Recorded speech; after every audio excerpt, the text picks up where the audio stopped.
मानामा दरियाफ्त से इंतखाब की सीरीज के सिलसिले में ज़मीर अली बदायूनी का मज़मून काफ़का का नज़रिया फ़न मुंतखब किया गया है।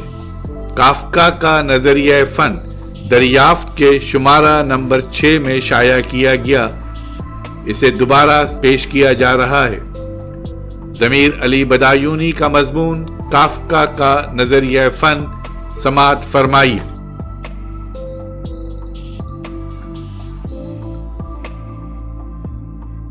आग का इस्तारा ज्यादा तख्लीकी और जामे है। आग तबाही व बर्बादी ही का नाम नहीं बल्कि रोशनी, तख्लीक और आफरीनिश का भी नाम है। यह हरारत व कुव्वत की भी मजहर है और ज़रतुश के विजन में रूहानी व पाकीज़गी का भी सरचश्मा है। इसीलिए काफ़का ने फन को आग के नाम से पुकारा। आग अपनी बेपनाह कुव्वत से हमें इस आलम से आजाद कर देती है जो हमें और हवास को विरसे में मिलता है और एक नई दुनिया की तामीर और तज़ीन का ख्वाब दिखाती है। इसलिए आर्ट का सफर फितरत से इंसानी दुनिया की जानिब है जो हमारे ख्वाबों से गिराबार भी है और हकीकत के बोझ से आजाद भी।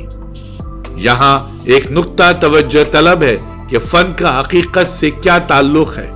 फन हकीकत का अक्कास है या अपनी हकीकत खुद तख्लीक करता है। अफलातून ने हकीकत अय्यान में देखी और हेगल ने माकूल को हकीकी कहा और कांट ने हकीकत को गायब कहा और किरकेगार्ड ने दाखिलियत को सदाकत का नाम दिया। अल्लामा इकबाल का मौक़िफ़ भी किरकेगार्ड से करीब है जब वो ये कहते हैं, तू है तुझे जो कुछ नजर आता है नहीं है। काफ़का ने बकौल एरिक हेलर जर्मन एनियत को बिल्कुल उलट कर रख दिया है, क्योंकि अगर हेगल के मुतलक में सदाकत और वजूद एक हैं तो काफ़का के नजदीक मुतलक ने इन दोनों को हमेशा के लिए जुदा कर दिया है। हेलर के नजदीक काफ़का की यह शदीद ख्वाहिश थी कि फन इस सूरत हाल का इजहार करे जिसमें सदाकत और वजूद एक दूसरे से हमेशा के लिए जुदा हो चुके हैं। काफ़का के नजदीक अदीब को इस तरह लिखना चाहिए कि जिंदगी अपनी तमाम तर इल्तबासी हकीकत के साथ एक ख्वाब नजर आए, मुतलक के रूबरू एक अदम।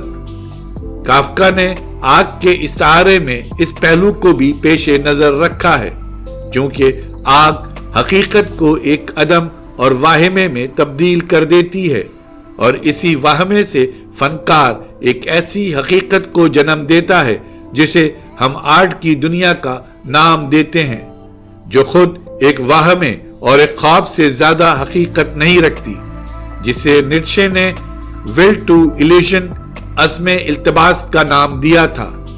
काफ़का फन के इल्तिबास को ख्वाब के इल्तिबास में तब्दील करना चाहता है।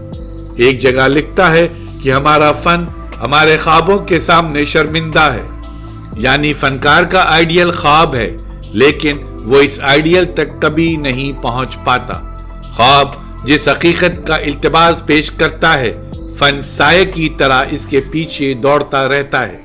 इस तरह काफ़का अपने विजदान में सिरिलिस्टों के फनकाराना आइडियल के करीब पहुंच जाता है जो ख्वाब को आइडियल हकीकत करार देते हैं। सवाल ये पैदा होता है कि ख्वाब को काफ़का इस कदर अहम क्यों करार देता है। इसकी वजूहात एक से ज्यादा हैं। ख्वाब एक अलामत भी है और एक सदाकत भी। ख्वाब अक्ल और शऊर से मावरा एक ऐसी हकीकत का इंकिशाफ करता है जो हकीकी दुनिया से गायब है, यानी आलमे बेदारी में मौजूद नहीं। अब हम ख्वाब को ख्वाब ही समझें या ख्वाब हम पर इन अलामतों के असरार फाश करते हैं जो चारों तरफ से हमारा अहाता किए हुए हैं। जिस दुनिया में हम रहते हैं वो एक अलामती दुनिया है जो इस अलामत को साइंस समझने की कोशिश में मसरूफ है। फलसफा भी इसके मायनी व मफहूम से राब्ता पैदा करना चाहता है। फन भी इन अलामतों के अकब में झांकने की कोशिश में मसरूफ है, لیکن خواب میں یہ علامتیں بے پردہ ہو جاتی ہیں۔ خواب کی دنیا تو بجائے خود علامتوں کی دنیا ہے، گویا فن ایک علامت سے دوسری علامت کی جانب سفر کرنے کا نام ہے۔ اسی لیے کافکا کا زمین پیما عالم سفر میں ہے، وہ قلعے کی مقتدر قوتوں سے رابطے کی کوشش کرتا ہے۔ زمین پیمائی فن اور ادب کی علامت ہے۔ خواب کی اس علامتی دنیا کی طرف نون میم راشد نے بھی اشارہ کیا ہے۔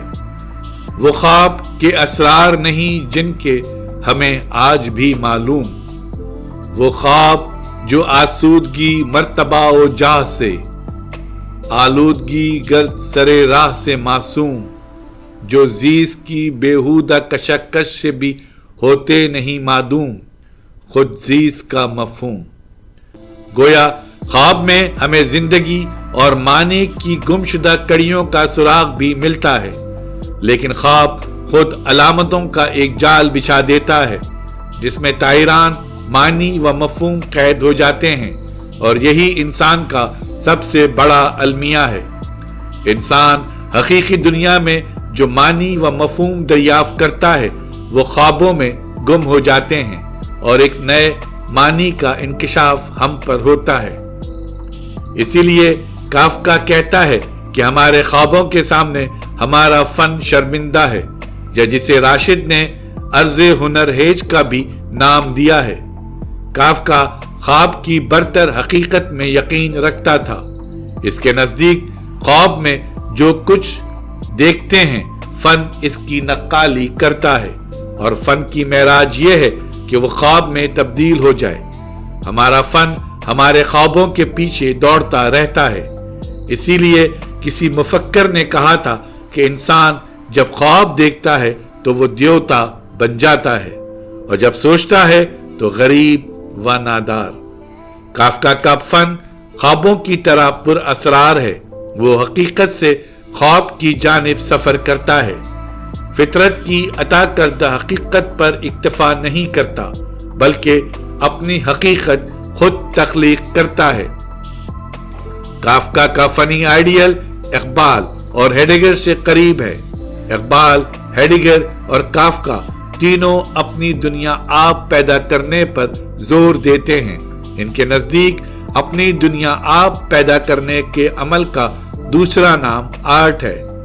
اقبال نے تو اسے فن اور زندگی دونوں کی شرط قرار دیا ہے۔ اپنی دنیا آپ پیدا کر اگر زندوں میں ہے، سرے عدم ہے ضمیر کن فقاہ زندگی۔ فطرت کے ایندھن سے کافکا اپنے فن کی ہانڈی پکاتا ہے، جسے دوسرے لفظوں میں اقبال نے اس طرح کہا ہے: پھونک ڈالے یہ زمین و آسمان مستعار، اور خاکستر سے آپ اپنا جہاں پیدا کرے۔ کافکا کہتا ہے فن ایک ایسی آگ ہے جس میں اشیاء جل کر دوبارہ پیدا ہو جاتی ہیں۔ گویا فطرت فن کا خام مواد ہے۔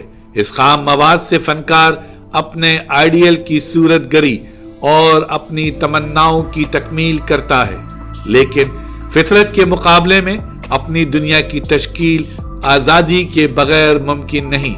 فطرت مجبور ہے اور فنکار آزاد، اسی لیے وہ اپنی دنیا پیدا کرنے کی تمنا بھی رکھتا ہے اور اس پر قادر بھی ہے۔ وہ فطرت کی مجبور دنیا میں بود و باش اختیار نہیں کر سکتا۔ کافکا کا نظریہ فن ہمارے سامنے حسن و زیبائش و آفرینش کا ایک ایسا آئیڈیل پیش کرتا ہے جو فطری دنیا کو رد کرتا ہے اور ایک انسانی دنیا کی تخلیق کیے بغیر ممکن نہیں۔ لیکن ایک سوال یہاں یہ پیدا ہوتا ہے کہ کافکا فطری دنیا کو مسخ کیوں قرار دیتا ہے؟ فطری دنیا، معاشرتی دنیا اور فن کی دنیا میں اسے کوئی قدر مشترک محسوس نہیں ہوتی۔ ایسا لگتا ہے کہ یہ تینوں دنیایں ایک دوسرے سے دور ہوتی چلی جا رہی ہیں، ان میں ابلاغ کا کوئی رشتہ نہیں۔ یہاں ہمیں کافکا فنکار نہیں بلکہ ایک مخصوص مذہبی عقیدے کا پیروکار نظر آتا ہے جو حبوط آدم سے آگے نہیں بڑھتا، اور زوال آدم کی داستان اس کے سارے ناولوں اور افسانوں کا ایک دائمی پس منظر ہے۔